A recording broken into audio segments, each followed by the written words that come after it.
Dear Mr. Washington by Lynn Cullen. Pictures by Nancy Carpenter.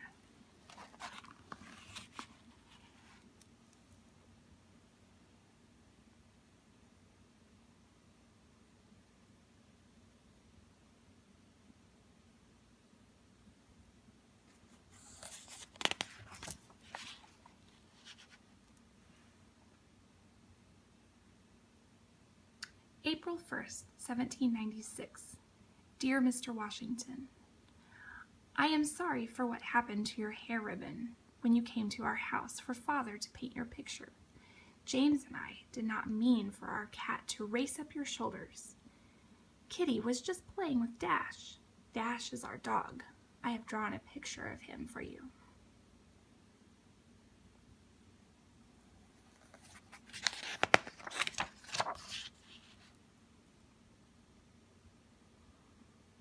And baby John did not mean to chew your ribbon.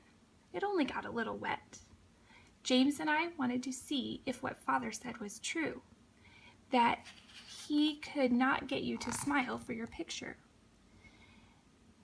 You were not smiling when James and I saw you, not even when we gave you back your ribbon. Thank you for sending James and me the book. They are good rules, and I am copying them down, just like you said you did as a boy. I am teaching them to James, so you will come back, though they seem to fly straight out of his head when he is around baby John.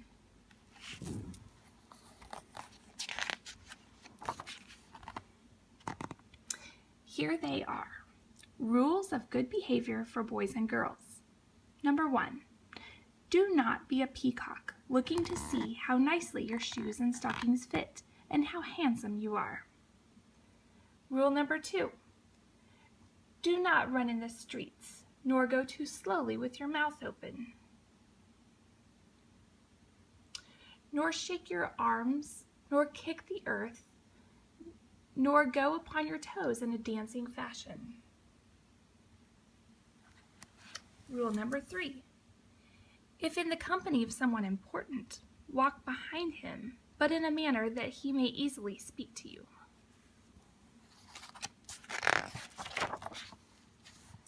Number 4. Make no show in taking great delight in your food.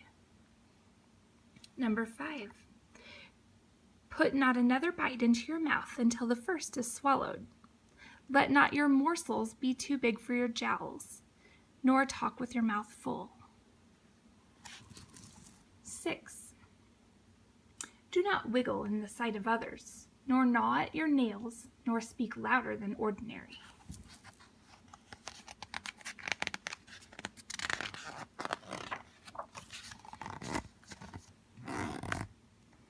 Number 7. Do not kill fleas, lice, and ticks in the sight of others. If you see one upon your companion, pull it off privately. If it is upon your own clothes, thank him who pulls it off. Number 8. Do not be curious to know the business of others. 9. Do not look glad at the misfortune of others. 10. Show nothing to your friend that will frighten him.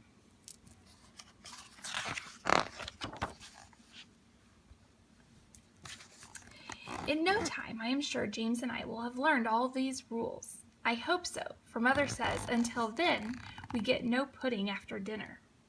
And James and I love chocolate custard even more than baby John loves chewing on shoes. I hope you will come back soon so Father can finish your picture. You do not have to smile if you do not want to, but if you did, you would look very nice. Sincerely, Charlotte Stewart.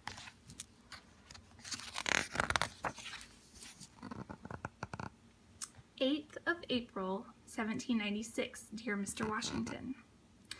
James and I were so glad when you came back to our house today. Father will paint such a pretty picture of you, if you will only smile.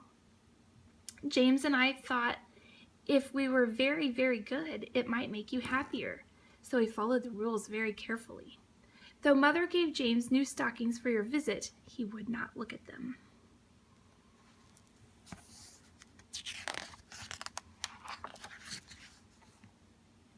When we saw your carriage approach, we came slowly as we could, with our arms tight at our sides and our mouths shut.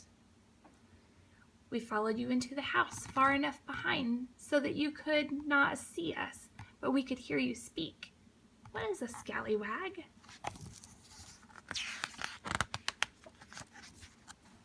When Mother served coffee and cakes, we were so very polite. We only ate such a little bit. Even baby John sucked quietly on your shoe. I quietly picked off my own fleas. James did not try to see how many, and he did not laugh when I grew very itchy. James could have shown me the spider hanging over my head, making me jump in fright, but he did not. We were so good. We were all soon fast asleep. Even you. Father is not happy. He says the picture will never be finished at this rate. So I ask again, Mr. Washington, won't you please come back? We are getting better at the rules every day, and I know your picture will be very, very, very nice, even if you never smile again. Your friend, Charlotte.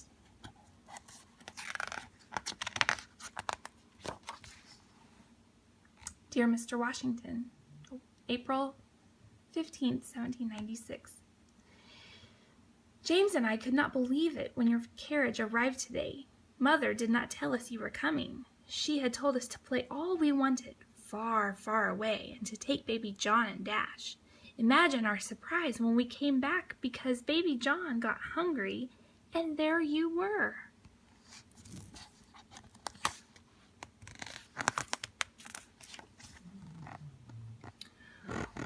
We wanted to show you how much we had learned, so that is why we insisted on giving you refreshments. We were quite good, don't you think? Until baby John wanted to see what was in the bowl and dumped strawberry punch all over himself. This is what comes of being curious about the business of others.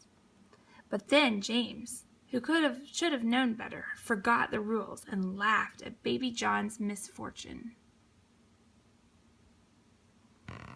Then I, knowing that James had broken the rules and ruined your chances of ever smiling, told him Father would put him out of the house forever without Dash.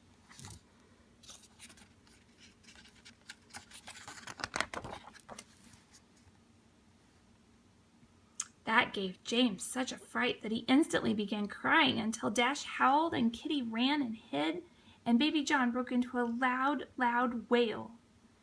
What could I do but put baby John on my back and play horsey, bucking and whinnying until baby John laughed. So glad was I to make baby John laugh. For a minute, I forgot you were there. Then I remembered. You were smiling. You put me in mind of my favorite horse, you said, stung by a honeybee.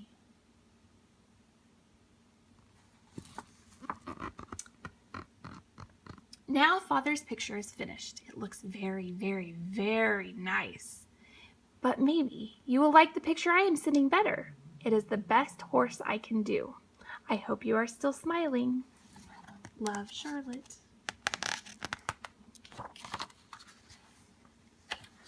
Author's notes.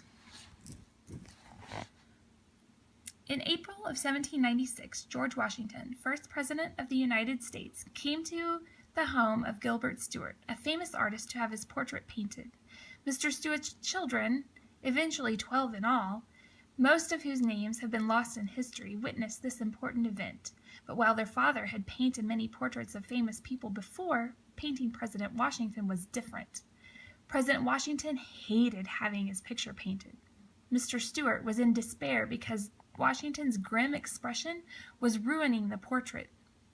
Not until Stuart struck upon talking about horses could he get Washington to smile. Washington loved horses. Though accounts differ as to how and when Stuart made this discovery, he painted 3 different portraits of Washington, one of which appears on the dollar bill. I like to imagine the Stuart children having a hand in it. The fact remains that Washington did visit the Stuart household, though there is no record of how the Stuart children behaved. If they are like their father, they might have needed a good book on manners. Gilbert Stuart was known for his pranks and outrageous behavior. Washington, on the other hand, was famous for his courtesy and excellent manners. He might well have learned from them a book he had to copy as a boy, Rules of Civility and Decent Behavior in Company and Conversation.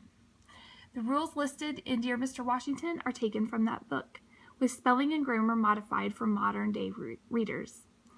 The picture the Stuart children saw their father paint in this story became one of the most famous of all the portraits made of George Washington. It is in the National Portrait Gallery in Washington, D.C.